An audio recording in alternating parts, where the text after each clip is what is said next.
Malaquias 3:10. Trazei todos os dízimos à casa do tesouro, para que haja mantimento na minha casa. E depois fazei prova de mim, diz o Senhor dos Exércitos, se eu não vos abrir a janela do céu e não derramar sobre vós uma bênção tal, que dela vos advenha a maior abastança. Amém?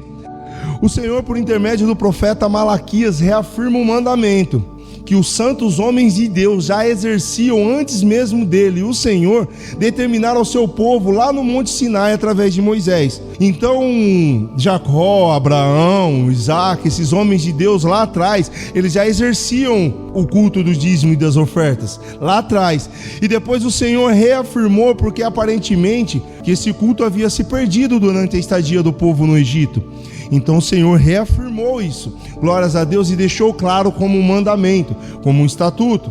E o profeta Malaquias, ele reafirma porque o povo novamente havia se esquecido disso. E nesse versículo de Malaquias 3:10, a palavra nos entrega o mandamento, o propósito do mandamento e o galardão a cumprir o mandamento. Então é um versículo da bênção em 3 etapas: o mandamento em si, o propósito do porquê desse mandamento e o galardão àqueles que cumprem esse mandamento.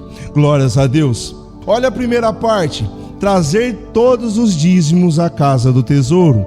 Levítico 27:30, olha o que o Senhor diz: também todas as dízimas do campo, da semente do campo, do fruto das árvores são do Senhor, santas são ao Senhor. Glórias a Deus. A lei é clara, o dízimo pertence ao Senhor. Assim sendo, não estamos dando o dízimo, e sim devolvendo. Ele é santo, ele pertence ao Senhor, o dízimo ele pertence ao Senhor, e santo é o Senhor.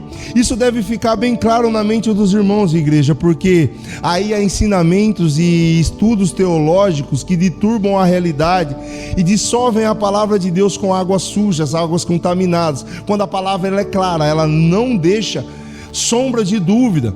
Porque onde há luz, a sombra não vai existir, porque a luz dissipa as trevas, dissipa a sombra.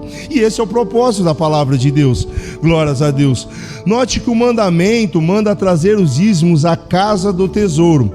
Esta casa era uma seção do templo destinada exatamente a isto: recolher dízimos e ofertas. Na oferta da viúva pobre, relatada no Evangelho de Lucas e Marcos, a Bíblia nos relata a arca do tesouro, também uma seção destinada a isso. Hoje, porém, vemos cada vez mais igreja fazendo uso de Pix e cartões para recolher ofertas quando a palavra é clara. Então, a casa do tesouro era uma seção determinada, depois foi para a arca, e hoje temos aqui representando essa caixa, representando o nosso gasofilaço. Olha o que a palavra de Deus diz, Mateus 23:17: insensatos e cegos, pois qual é maior, o ouro ou o templo que santifica o ouro? E em Mateus 23:19, insensatos e cegos, pois qual é maior, a oferta ou o altar que santifica a oferta? Então, em outras palavras, o ouro em si não tem valia, a oferta em si ela também não tem propósito, se primeiro ela não vir ao templo e não passar pelo altar, meus irmãos. Então, quando você vê igrejas aí fazendo uso e ensinando de Pix e de cartão de crédito, alegando que isso é a modernidade, que devemos andar em conformidade com a modernidade e facilitar para os irmãos, entendam uma coisa: eu nunca vi na Bíblia Deus facilitando nada para ninguém, a não ser de em frente ao mar. Quando a igreja e o povo de Deus está de frente ao mar, das duas uma: ou ele se abre ou a igreja passa por cima. A única facilidade que Deus dá, nenhuma. Vai ter que atravessar deserto, vai ter que subir monte, vai ter que pagar o preço, vai ter que carregar a cruz. Não existe facilidades no reino de Deus, não, porque Deus nunca vai nos trazer de encontro aquilo que é cômodo, mas Ele vai nos tirar da nossa zona de conforto. Glórias a Deus. Maus profetas, maus doutores fazem mau uso da palavra e ensinam mal, e isso leva pessoas a se afastarem da presença de Deus. Por isso, quando nós servimos de canal de bênção e de luzes no velador, aí estamos servindo como instrumento para a glória de Deus, espelhos que refletem a glória de Deus. Então devemos trazer esse tesouro, esse ouro e essa oferta ao altar para que ele seja santificado, para que aqui, meus irmãos, quando nós nos colocamos de pé, estendemos as mãos e fazemos a oração santificando ao Senhor, aí sim o Senhor passa a receber. Mas se partir da conta bancária de A para a conta bancária de B, em nenhum momento prestou testemunho, em nenhum momento pagou o verdadeiro preço, em nenhum momento isso foi santificado. Então essa oferta, a primeira parte, tem que vir à casa do tesouro. Glórias a Deus. Quando trazemos o dízimo e a oferta, estamos testemunhando que tudo que está em nosso poder pertence primeiramente ao Senhor. A segunda parte desse versículo de Malaquias 3:10, a palavra do Senhor vai nos dizer: para que haja mantimento em minha casa. Glórias a Deus. Então existe um propósito para trazer o dízimo. Mateus 23:23, a palavra do Senhor diz: ai de vós, escribas e fariseus hipócritas, pois que dizimais a hortelã, o endro e o cominho, e desprezais o mais importante da lei, o juízo, a misericórdia e a fé. Deveis, porém, fazer estas coisas e não omitir aquelas. O Senhor Jesus, ele reafirma o mandamento descrito em Levítico e Malaquias, mas esclarece o propósito de tal mandamento, quando determina a importância do juízo, da misericórdia e da fé. Aqui o Senhor Jesus já saberia que se levantaria homens e mulheres ensinando falsamente, falando: não, esse negócio de dízimo é lá atrás, é referente à lei, como eu já ouvi. Não, isso aí é para a lei, é para manter o templo lá atrás. Hoje não existe mais isso. Olha o que o Senhor Jesus diz: deveis fazer isso, deveis fazer essas coisas. Então é um dever de todo aquele que crê. Isso não saiu da boca de nenhum apóstolo falando pela carne, mas saiu da boca do nosso próprio Senhor. E sabemos que da boca dele jorra rios de água viva, da cuja aquele que beber do seu ventre também jorrará esses rios. Então tem esse propósito. Então ele reafirma o propósito do dízimo. E sei que os irmãos já entenderam, mas isso é para dissipar toda sombra de dúvida. Mas tem um propósito: a importância do juízo, da misericórdia e da fé. Nenhuma cerimônia, ou melhor, parte da liturgia do culto, deve ser realizada ou entendida de forma vazia, mecânica, pois tudo tem um propósito em si. Muitas das vezes esse propósito está oculto, na qual a revelação do significado somente nos é entregue mediante uma comunhão com o Espírito Santo. O mandamento do dízimo, por exemplo, vem sendo tão deturbado por falsos mestres que alguns, para transparecer santidade, vêm negando a legitimidade de tal mandamento, mas eles se esquecem do propósito de tal mandamento, que é ser ferramenta para que a igreja venha exercer misericórdia, juízo e fé.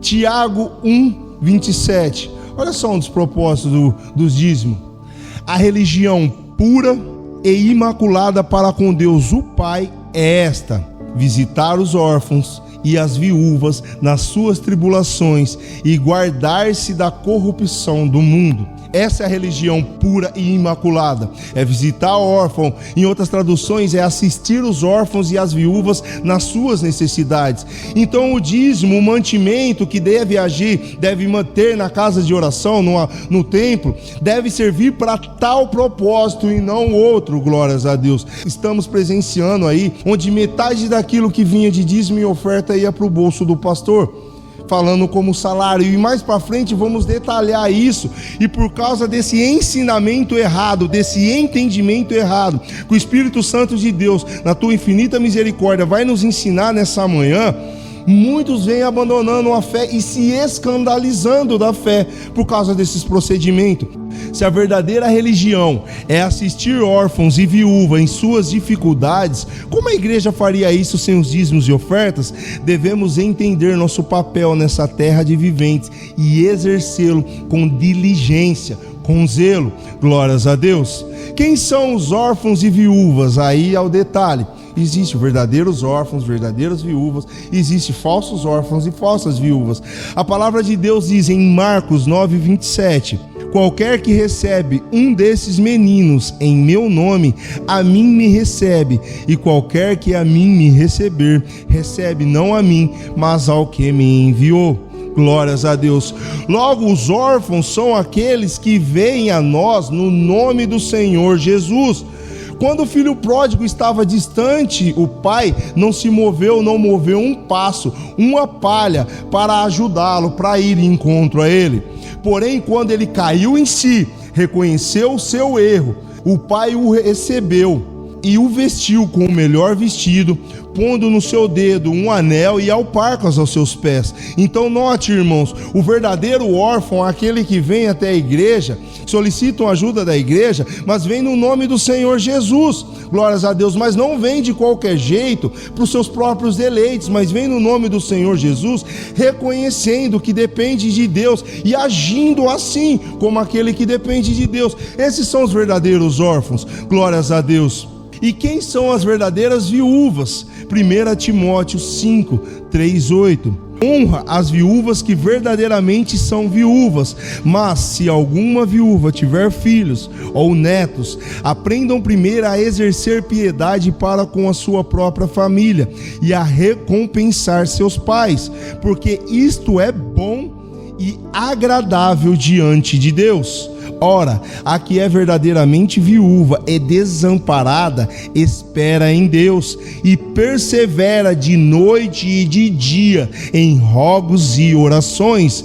Mas a que vive em deleites, vivendo, está morta. Manda, pois, estas coisas, para que elas sejam irrepreensíveis. Mas se alguém não tem cuidado dos seus, e principalmente dos da sua família, negou a fé e é pior do que o infiel. Glórias a Deus. Então a verdadeira viúva é aquela que não tem mais ninguém por si. Glórias a Deus. Há situações que essa viúva ela vai ter filho, mas o filho também se encontra em tal situação que não está podendo nem mesmo suprir as necessidades dele. Como vai suprir da mãe, do pai, do avô, da avó? Glórias a Deus. Então, se ela não tem mais ninguém, se está verdadeiramente desamparada, cabe à igreja estar assistindo em suas dificuldades, e assiste nas suas dificuldades através dos dízimos e das ofertas que homens e mulheres fiéis e tementes a Deus trazem na casa de oração. Esse é o propósito dos dízimos e das ofertas. Mas a palavra é clara: se o filho, se o órfão, ele é pródigo, ele por loucura, por tolice, como já foi nos ensinado o irmão aqui, escolheu gastar mais daquilo do que ganha, porque, irmão, se tem um trabalho, se Deus abriu a comporta do céu, deu a oportunidade de ter um trabalho, seja ele recebendo muito ou pouco, mas tem condições de viver do suor do seu rosto, não está desamparado, já não está órfão, porque Deus, o Pai, abriu uma porta diante dele. E a Bíblia é clara: aquele que muito recolheu não sobrou, e aquele que pouco pegou também não faltou. E é assim que tem que ser na palavra de Deus. E a verdadeira viúva, glórias a Deus, a palavra também é clara. O que ela faz? Ela vive, ela persevera de dia e de noite com rogos e orações, glórias a Deus. Ela não fica de casa em casa, paroleira, falando da vida alheia. Ela não quer casar novamente, glórias a Deus, porque ela está na condição de viúva. Se quer casar novamente, já não é mais viúva, glórias a Deus. Você está entendendo? É assim que Deus fala, é assim que Deus nos ensina. Então, se está nessa condição, se está agindo com boas obras como a igreja, então a igreja tem o dever de assistir esses órfãos e viúvas. E como vai assistir nas suas dificuldades órfãos e viúvas? Através dos dízimos e das ofertas que os irmãos trazem aqui na casa de oração, glórias a Deus. Mas também o amor não é leviano. Se não está agindo dessa forma, se não é um verdadeiro órfão, se não é uma verdadeira viúva, vai bater e vai encontrar a porta fechada. Não podemos ser leviano. Por quê? Porque, como a palavra de Deus diz, pertence ao Senhor e santas são ao Senhor. Como o nosso pastor ele já nos ensinou na quinta-feira, não podemos deitar coisas santas aos porcos nem aos cães. Se é santo ao Senhor e está agindo como um porco, pisando em pérola, e está agindo como um cão, comendo da carne de Jezabel, lambendo do sangue de Acabe, não podemos entregar, glórias a Deus. Mas se não está agindo dessa forma, como o cão e como o porco, então aquele que ministra deve ministrar liberalmente, glórias a Deus. E tem também, irmãos, agora aqui também vamos entrar referente ao sacerdote, a palavra também é clara, A terceira parte, uma parte do mantimento do dízimo e das ofertas também deve ser destinada para os que vivem para realizar a obra de Deus. Se uma parte é para órfãos e viúvas, outra parte também é destinada para aqueles que vivem da obra de Deus. Glórias a Deus. Olha o que a palavra de Deus diz em 1 Coríntios 9,14. Assim ordenou também o Senhor aos que anunciam o evangelho que vivam do evangelho. É esse o versículo que é mais distorcido, como nos afirma o apóstolo Pedro. Esse versículo aí eles pegam, que anuncia o evangelho, deve viver do evangelho, não podemos atar a boca do boi, glórias a Deus, o operário é digno do seu salário, e vamos entrar nesses versículos aí, detalhá-los um por um, mas não de uma forma distorcida, mas de uma forma clara. Glórias a Deus. Olha o que 2 Pedro diz, 2 Pedro 2,3: e por avareza farão de vós negócio, com palavras fingidas, sobre as quais já de largo tempo não será tardia a sentença, e a sua perdição não dormita. Então há homens e mulheres aí, que distorcem a palavra de Deus, de uma maneira que querem fazer das ovelhas negócio, usam de alguns versículos da Bíblia, e omitem outros para que se enriqueçam, hajam de proveito próprio. Pastores mal intencionados sugam as ovelhas como as sanguessugas, de Provérbios 30, versículo 15, e inventam as mais variadas desculpas para justificar seus salários exorbitantes. E eu parei para pensar, espera aí, isso é a justa medida que Deus prega? Que a Bíblia nos ensina? É isso a justa medida? A palavra de Deus afirma assim, que aqueles que vivem do evangelho, aqueles que vivem para realizar a obra de Deus, aqueles que anunciam o evangelho, devam viver do evangelho sim, mas olha como a palavra de Deus afirma que devem viver. Mateus 10, versículo 9, versículo 10, olha o que a palavra de Deus diz: não possuais ouro, nem prata, nem cobre em vossos cintos, nem alforjes para o caminho, nem duas túnicas, nem alparcas, nem bordão, porque digno é o operário do seu alimento. Glórias a Deus. A palavra vai dizer: digno é o operário do seu alimento. Eles ensinam: digno é o operário dos seus alimentos, mas pulam a parte que não é para possuir ouro, não é para possuir prata, não é para possuir cobre, não é para possuir alforjes. Em outras palavras, não é para produzir cinto, porque alforje é um saco que os viajantes usavam para levar dinheiro e mantimento para a jornada. Era feito de diversos materiais, geralmente pele ou couro, e estavam presos à cintura. Em outras palavras, igreja, aquele que anuncia o evangelho, aquele que realiza o ID do Senhor, ele não pode ter reservas de dinheiro. Um pastor, um sacerdote de Deus que vive de anunciar o evangelho, ele não pode possuir nem mesmo conta bancária. É isso que a palavra de Deus nos ensina. Glórias a Deus, aleluias. Por quê? Porque ele deve viver única e exclusivamente da fé.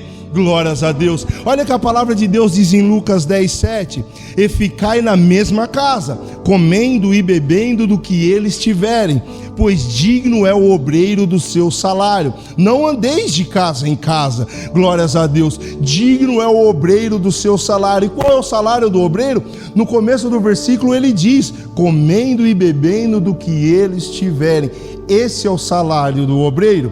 Glórias a Deus. E ainda reafirma: não andeis de casa em casa. Em outras palavras, não devo ficar de casa em casa procurando o melhor. Se Deus colocou numa igrejinha que tem 10, 15, 20, 5 irmãos, amém, e dali eu vou comer. Glórias a Deus. Se Deus colocar numa igreja que tenha 1.000, 10.000, 100.000, 1 milhão de pessoas, amém também, mas eu devo ficar na casa que o Senhor nos mandar. Não devemos buscar tesouro nessa terra de viventes. Igreja, não me entenda errado quando eu digo que pastores e obreiros da casa de oração, da casa de Deus, servos do Senhor, não pode possuir conta bancária. Isso é exatamente a verdade. Mas aí você pode me falar: mas pastor, o senhor tem conta bancária. Note, o pastor aqui, ele não pode ter conta bancária, mas o preparador de estruturas metálicas, ele pode, glórias a Deus. Em outras palavras, eu não estou vivendo dependendo da igreja para conseguir o sustento. Deus me agraciou com um serviço e com o suor do meu rosto, eu posso trabalhar. Em outras palavras, eu estou vivendo da fé aqui sim, exercitando o meu ministério a qual o Senhor me chamou, mas eu também não quero abrir mão de conseguir com o suor do meu rosto e ser pesado para a igreja de maneira nenhuma. Mas quando existe necessidade, a igreja cresceu e existe um cuidado essencial e exclusivo para cuidar da igreja, então o pastor, o obreiro, aquele que anuncia o evangelho, vai viver exclusivamente da igreja. É a obrigação da igreja assistir na moradia, assistir na vestimenta, assistir no alimento, assistir em todas as suas necessidades, mas essa de tratar como CNPJ, como empresa, e todo mês pagar o cartão, pagar lá o ponto, pagar lá o salário, irmãos, isso nós não encontramos na Bíblia, isso não tem respaldo na palavra de Deus. Peça para mostrar esses pastores, esses homens e essas mulheres que assim ensinam. Peça para mostrar onde existe isso na Bíblia. E depois vai confrontar com Mateus 10, 9, versículo 9, versículo 10. Glórias a Deus. Porque olha o que a palavra de Deus diz em 1 Timóteo 6, verso 8 e 11. E isso é tremendo, isso é maravilhoso, isso é bênção para a nossa vida. Olha o que a palavra de Deus diz. Tendo, porém, sustento e com o que nos cobrirmos, estejamos com isso contentes. Mas os que querem ser ricos caem em tentação e em laço e em muitas concupiscências loucas e nocivas, que submergem os homens na perdição e ruína, porque o amor do dinheiro é a raiz de toda espécie de males, e nessa cobiça alguns se desviaram da fé e se transpassaram a si mesmo com muitas dores. Mas tu, homem de Deus, foge dessas coisas e segue a justiça, a piedade, a fé, a caridade, a paciência e a mansidão. Glórias a Deus. Isso é a pura verdade. Tendo sustento, tendo com que nos cobrirmos, cobrir a nudez da nossa pele, um teto sobre a nossa cabeça para nos cobrirmos dos intempéries, do clima, do sol, da chuva. Irmãos, tá bom demais. Muitos querem ser ricos e nesse afã de querer ser rico, caem em muitas desgraças. Glórias a Deus. Então, como servos, irmãos, devemos sim esperar de Deus o melhor dessa terra de viventes. Mas, igreja, há uma grande diferença entre ser rico e pobre para com o mundo e ser rico e pobre para com Deus. Glórias a Deus. E a terceira parte desse versículo de Malaquias 3:10: e depois fazei prova de mim. Glórias a Deus. Salmos 34, 8 e 9: provai e vede que o Senhor é bom, bem-aventurado o homem que nele confia. Temei ao Senhor vós, os seus santos, pois não tem falta alguma aqueles que o temem. Glórias a Deus. Ao Senhor falando do temor novamente, porque existe uma grande diferença entre fazer prova do Senhor e tentar o Senhor Deus. Fazer prova do Senhor é esperar aquilo que o Senhor tem para nos oferecer, degustando e sabendo que a vontade do Senhor é boa, perfeita e agradável, que as bênçãos do Senhor ela acrescenta e não causam dores, meus irmãos. Mas quando eu tento o Senhor, eu falo, não, o Senhor tem que fazer dessa forma, o Senhor tem que agir dessa forma. Eu quero determinado emprego, eu tenho que entrar em determinado emprego. Os outros são infiéis, por que eu não vou entrar? Se eu sou fiel, sirvo e sou dizimista, como alguns ensinam. Quando Deus não quer permitir que você vá para lá, porque lá não vai ser bênção, não vai acrescentar e sim causar dores. Outros usam, não, mas eu tenho que passar naquele vestibular, eu tenho que ser assim, eu tenho que ser assado, aquela pessoa tem que me aceitar, eu tenho que casar com tal pessoa, isso e aquilo. Enfim, colocamos condições para que, se eu sou dizimista, se a palavra de Deus fala para fazer prova, no afã de fazer prova de Deus, acabamos tentando ao Senhor nosso Deus. E a palavra diz, não tentarás o Senhor seu Deus. Não podemos confundir provar ou tentar. Provar o Senhor como tentar o Senhor, pois um é totalmente o oposto do outro. Quem prova age com temor, com reverência, com santidade e alcança o benefício do Senhor, enquanto o outro age com desrespeito, com sacrilégio, de maneira profana. E muitos, no afã de ver a janela dos céus abertos, trata o mandamento do Senhor não como um culto, mas sim como uma moeda de troca. Não adoram o Senhor, mas buscam exercer o mandamento como moeda de troca, querendo ser ricos para com o mundo e não para com o Senhor. E se esquece dos exemplos das igrejas de Esmirna e Laodiceia. Olha da igreja de Esmirna, Apocalipse 2:9. Eu sei as tuas obras, e tribulação e pobreza. Aí entre parênteses o Senhor diz: mas tu és rico.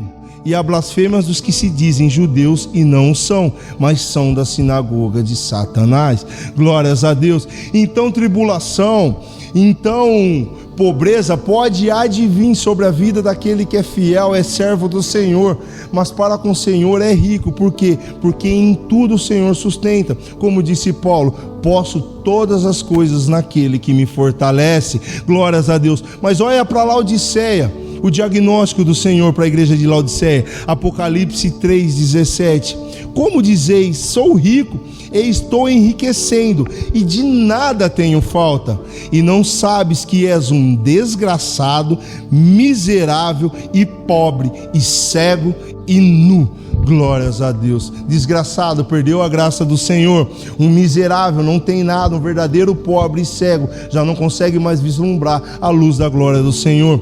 Entendeu, igreja? A importância de exercermos esse sacerdócio, entender a importância de também estar agindo como agente do Senhor e repreender quando esse sacerdócio, quando esse culto não é ministrado da maneira correta ou não é administrado da maneira correta.